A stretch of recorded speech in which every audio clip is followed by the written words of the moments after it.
In the NFL, Chiefs offensive tackle Orlando Brown did not sign a long-term extension before Friday's deadline. He had to sign his franchise tender, which would pay him $16.7 million next season. His final offer for Brown was a 6-year, $139 million deal. I'm not saying this from a place of hate because there's literally a Patrick Mahomes jersey on my wall, but you all have to agree that this is by far one of the most difficult off seasons that the Kansas City Chiefs have had since the Patrick Mahomes era has begun. And unfortunately, it looks like it's just about to get a little worse before training camps even start. So before we get to this update, man, make sure you drop a like, subscribe, and turn on our notifications to help the channel grow. If you want to potentially join in on a fantasy football league with me, make sure you follow me on Twitter. And if you want shorter versions of this content, then follow me on Instagram and TikTok. Now that we get all that out of the way, break!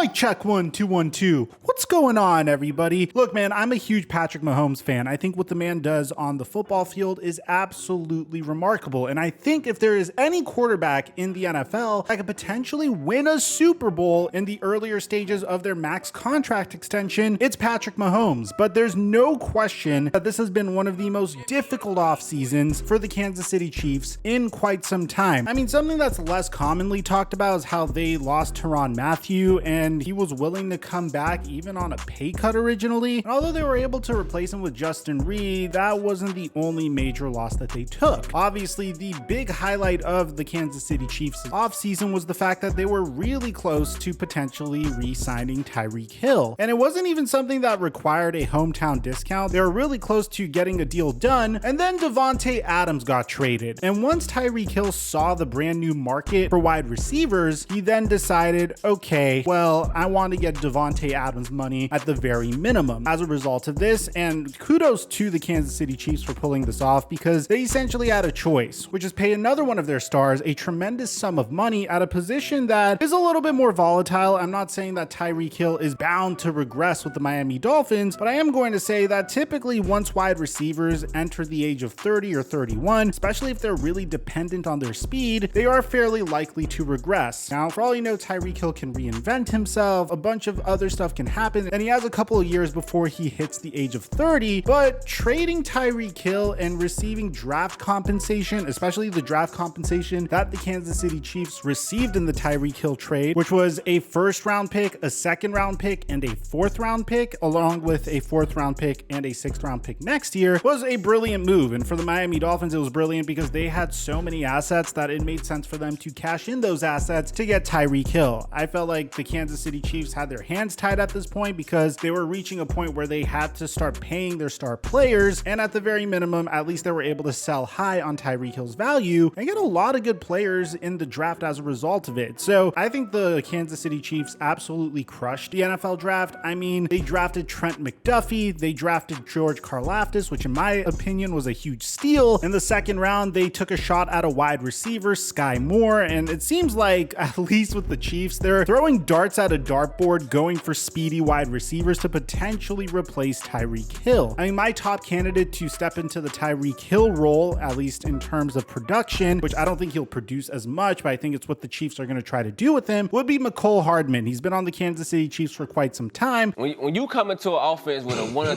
one in a generation type of player, and Tyreek is a first ballot Hall of Famer.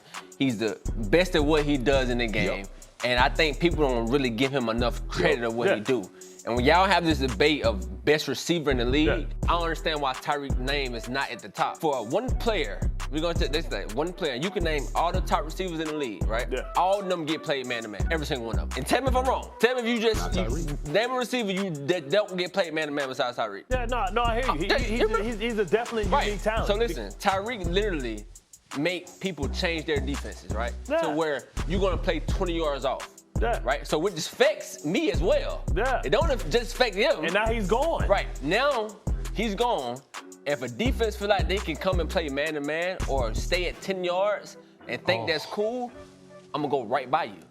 Like, it's simple as that. They're going to try you. And they do, I'm gonna show you. Yes. So it's like, I just never could show that because... You're in Missouri. Right, I'm just saying, I never could show that because I have that guy in front of me, which I had no problem with. I learned from him. You know what I'm saying? I've learned everything from him. I wish him the best of luck as well because he's gonna do the same thing at Miami. So, but I feel like I can take the top off too. I can do that too. So. But if it doesn't work out with him, Marquez Valdez-Scantling is known for his speed. They're not as fast as Tyreek Hill, but it seems like they're gonna at least try to find a player that could step into that Tyreek Hill role. Juju Smith-Schuster has been very reliable, and I'm looking forward to the TikToks that he will make with Jackson Mahomes this year. And they even took a shot on Justin Ross, who in my opinion was a huge steal for the Kansas City Chiefs, considering the fact that if he didn't deal with injuries in college, primarily a spinal fusion, then in my opinion, he would have been a first round or a second round pick this year. That is pretty much all you need to know about the Kansas City Chiefs, bringing us up until this point. They're currently trying to find a replacement for Tyreek Hill. Patrick Mahomes has been able to succeed without Tyreek Hill, but on top of that, they've had some issues with their offensive line recently. Last year, they addressed the offensive line in a very aggressive fashion. They practically moved on from every single member of their offensive line during their previous Super Bowl appearance against the Tampa Bay Buccaneers. They brought back Kyle Long to potentially shore up that offensive line to see maybe if he has anything left in the tank, but he was outplayed by Trey Smith, who was a rookie last year, and most importantly, they traded for Orlando Brown Jr. So this video is going to pertain to two very negative aspects of the Kansas City Chiefs offseason so far. And no, it's not the fact that Tyreek Hill is spending way too much time on podcasts, throwing shade at his former team, or trying to hype up his new team as being as good as his former team, which for all you know, the Miami Dolphins could be the next coming of the 2019 Kansas City Chiefs, which yes, by the way, he did say that. No, rather, this video is about a series of unfortunate events that have occurred for the Kansas City Chiefs. Starting with this image that caught me by surprise, which was of a player that I was really hoping would succeed with the Kansas City Chiefs, but it appears that he is dealing with a setback. Unfortunately, Justin Ross has sustained some sort of leg injury, and we don't know what the leg injury is. The way I know this is according to this picture that Justin Ross took at a youth football camp wearing a Kansas City Chiefs shirt, so obviously it's relatively recent. You could see that he is actually wearing a walking boot and he has a stroller, and that's because he re-injured the same foot that he had surgery on for a stress fracture back in November of 2021. And there's a bunch of pictures, man. It's not like a one-off picture. This is via Will Finley. And the crazy part about this is, as a result of the news that came out in regards to Justin Ross, I'm assuming the Kansas City Chiefs wanted to keep this low key because the picture is no longer up anymore. So you could also see the date underneath is July 10th. So we don't know what type of injury Justin Ross has sustained up until this point, but all we could hope for is the young man gets better soon, because this is a remarkable opportunity for him to succeed. I mean, the Kansas City Chiefs are looking for their brand new wide receiver one, and it could be anyone at this point. It could be Juju Smith-Schuster, Mecole Hardman, Sky Moore, Josh Gordon could maybe reemerge, or Justin Ross could come out of nowhere and just shock all of us. Obviously, there are some scenarios that are more likely than others, but this is clearly a great opportunity for him, and I hope he gets better soon. This brings us to the second thing that I think is really unfortunate for the Kansas City Chiefs. So originally, Orlando Brown was on the Baltimore Ravens. He was drafted in the 3rd round of the 2018 NFL Draft. Orlando Brown was considered to be a first-round prospect originally, but the issue was that he had a really bad draft combine, if you guys remember. As a result, the Baltimore Ravens were able to select him in the 3rd round of the NFL Draft. He was considered to be a gigantic steal at that point. It was in 2019, Orlando Brown would start at right tackle and he would dominate. He would actually be named to a Pro Bowl as a result of it. 2020 was when everything changed, because on the opposite side of the offensive line that featured Orlando Brown Jr. was another Pro Bowl offensive tackle that was playing the left tackle position, Ronnie Stanley. So Orlando Brown Jr. had to step in for Ronnie Stanley in 2020 when he was injured. He played at the left tackle position and he made it to a Pro Bowl. So Mike, what's the issue? Well, Orlando Brown Jr., realizing that left tackles make significantly more money than right tackles, refused to play the right tackle position and demanded a trade if the Baltimore Ravens didn't want to pay him as a left tackle. And as a result, Orlando Brown would get traded to the Kansas City Chiefs. Okay, so why is this a bad thing for the Kansas City Chiefs? Well, originally, Kansas City Chiefs were under the impression that Orlando Brown would take a team-friendly deal to play on a contender that would let him play at left tackle. But unfortunately, Orlando Brown Jr.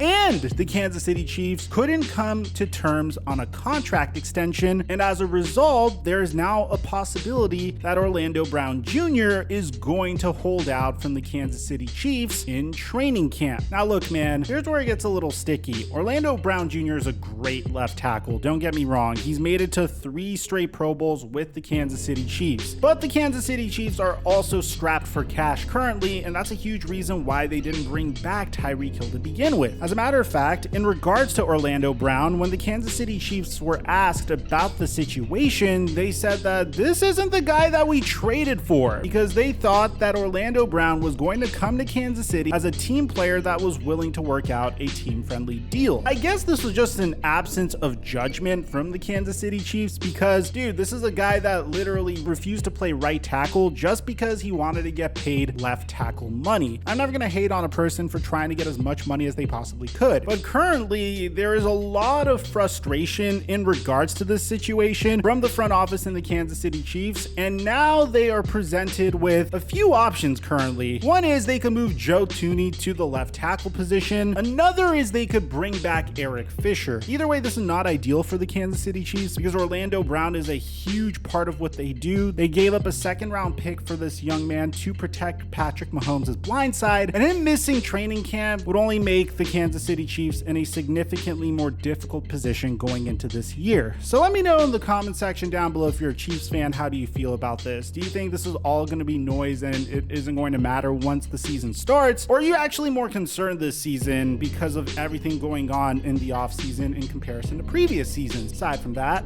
I'm your boy Mike, and I'm dropping our mic until our next upload.